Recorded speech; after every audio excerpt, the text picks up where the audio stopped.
وصدق بہ کا معنی میں نے لیا عمل سے بھی تصدیق کرتا تھا،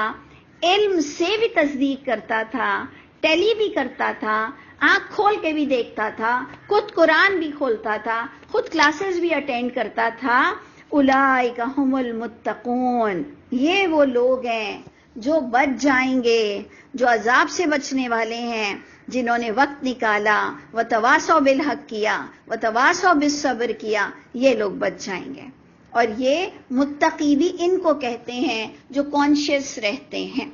یہ لوگ متقین ہیں. ٹھیک ہے، اللہم اجعلنا من المتقین. اللہ تعالیٰ مجھے اور آپ کو ان لوگوں میں سے کر دے کہ تصدیق کریں ہم عمل کے ساتھ. اب جناب غضب کی بات ہو گئی.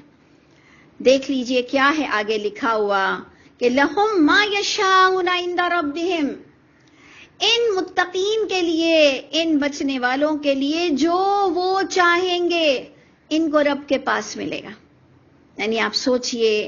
کہ اس پر تو ہمیں مر مٹنا چاہیے اس آیت پر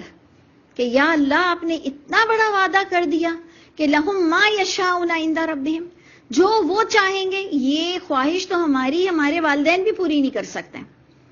یہ خواہش تو ہماری دنیا میں ایک گائناکالوجسٹ بھی اپنے لیے بچہ پیدا نہیں کر سکتی اگر کہ وہ اللہ نے اس کو نہیں دیا ہو. ایون بیبی ٹیوب سے اور دوسرے کئی ذرائعوں سے بھی وہ بچہ نہیں لا سکتی اگر اللہ نے اس کو نہیں دینا ہے. اور بھی چھوٹی بڑی بات، ہم تو زندگی بھی ساری زندگی جینا چاہیں تو نہیں جی سکتے ہیں. ہم تو اپنے بڑھاپے کو نہیں روک سکتے ہیں. سوچئے ہم تو بڑے محتاج ہیں اور ہے ہی یہ سلسلہ ہی ایسے چل رہا ہے. یہ تو بات ہی بالکل عجب ہو گئی، بہت ہی عجب ہو گئی کہ اللہ تعالیٰ فرما رہے لہم ما یشاءون عند ربہم. کیا بات اللہ کر گئے کہ ان جنتیوں کے لیے، ان متقین کے لیے جنہوں نے کیا کیا ہوگا دنیا میں، کیا کیا ہوگا، انہوں نے صرف شہادت دی ہوگی عمل سے کہ اللہ میں آپ سے ڈرتی ہوں، اللہ میں آپ سے ڈرتا ہوں، اس لیے میں جھوٹ نہیں بولتا، اس لیے میں بے حیائی نہیں کرتا، اس لیے میں گناہ نہیں کرتا، اس لیے میں غلط نہیں بولتا، اس لیے میں غلط نہیں کھاتا. اور بھی جو سارے معاملات ہیں والدین کے ساتھ، اس کے ساتھ، اس کے ساتھ. تو اللہ ان کو ابدی جنت، خوبصورت مقام عطا فرمائیں گے. اور دیکھ لیجئے آگے کی بھی آیت کیا آ رہی ہے، ذالک جزاء.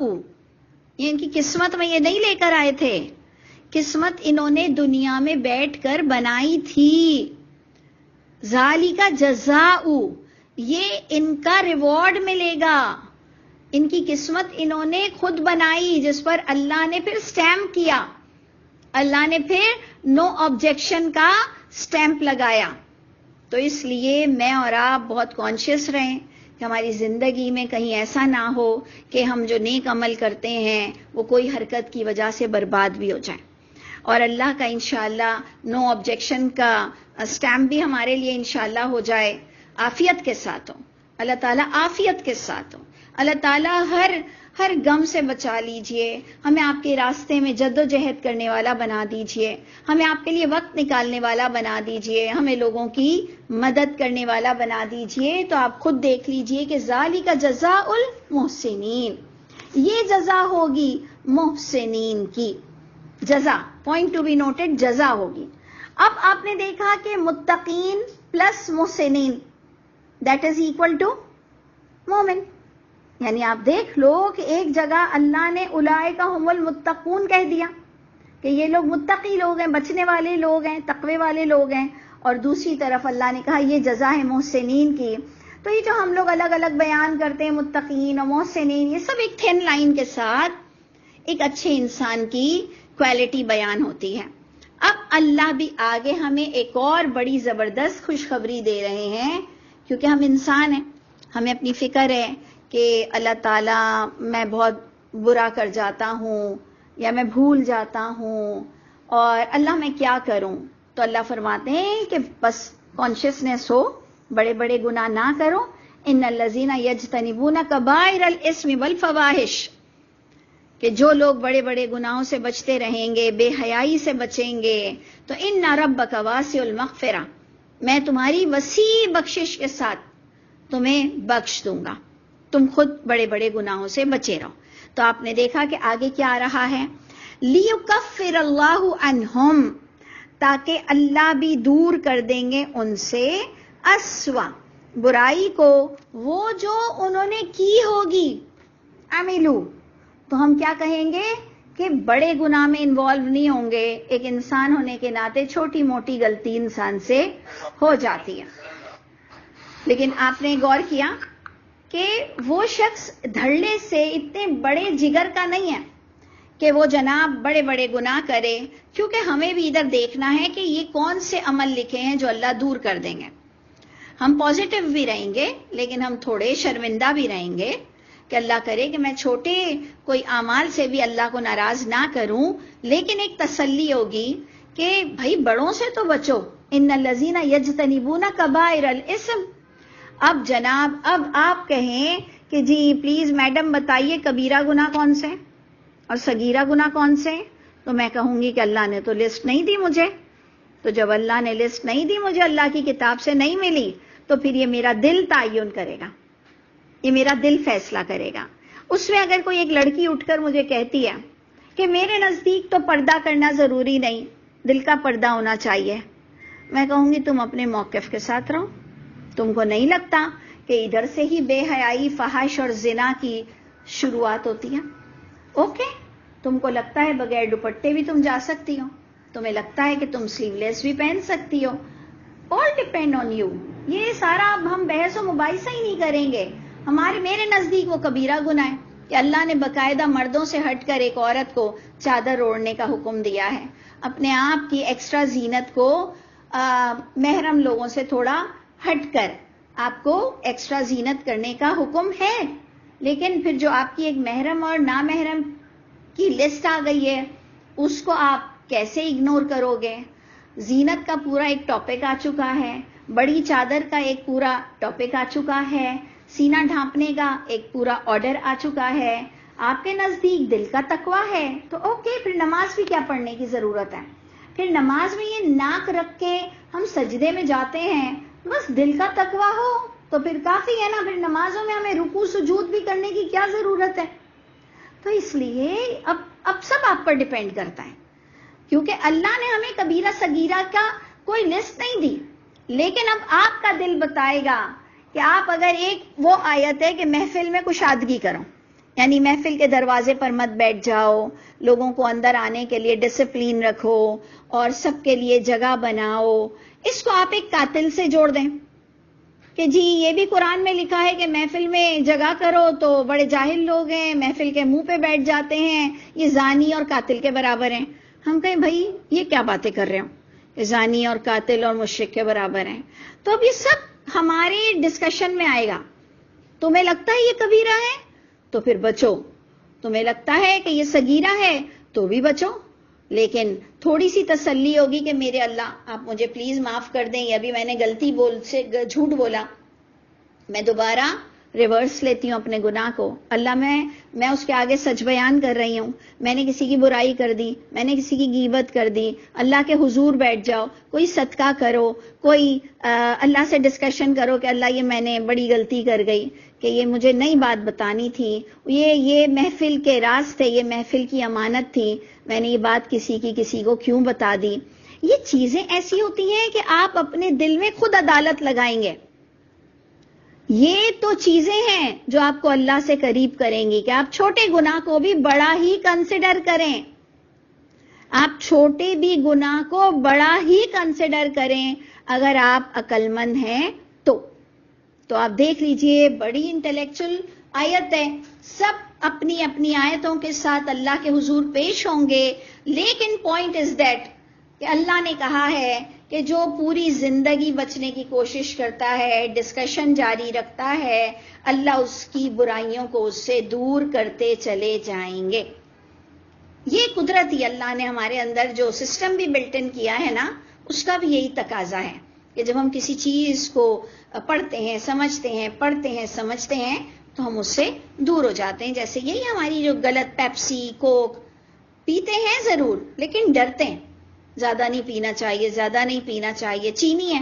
اس کے بغیر تو ہمارا گزارا نہیں، لیکن ڈرتے ہیں یار شوگر بہت ہو جاتی ہے، منع کیا ہوا ہے، تو کم از کم اتنی نو ہاؤ ہوگی یہ گناہ ہے، اس کو کرنا نہیں چاہیے، اور اگر ہو جائے فوراً کچھ صدقہ کرو، نفل پڑھو، معافی مانگو، شرمندہ ہو اور اصلاح کر لو اپنی۔ اللہ بھی وعدہ کر رہے ہیں کہ اللہ دور کر دیں گے ان سے ان برائیوں کو جو انہوں نے کر گئے، جو انہوں نے عمل کر دیا۔ کن کے لیے؟ جو خیال کریں گے۔ وَيَجْزِيَهُمْ أَجْرَهُمْ، اور اللہ ان کو ان کی شرمندگی، ان کی نیک اعمال کی ان کو اجر دیں گے، احسن بہترین اجر دیں گے، الذی کانوا یعملون، جو تھے وہ دنیا میں عمل کرتے تھے۔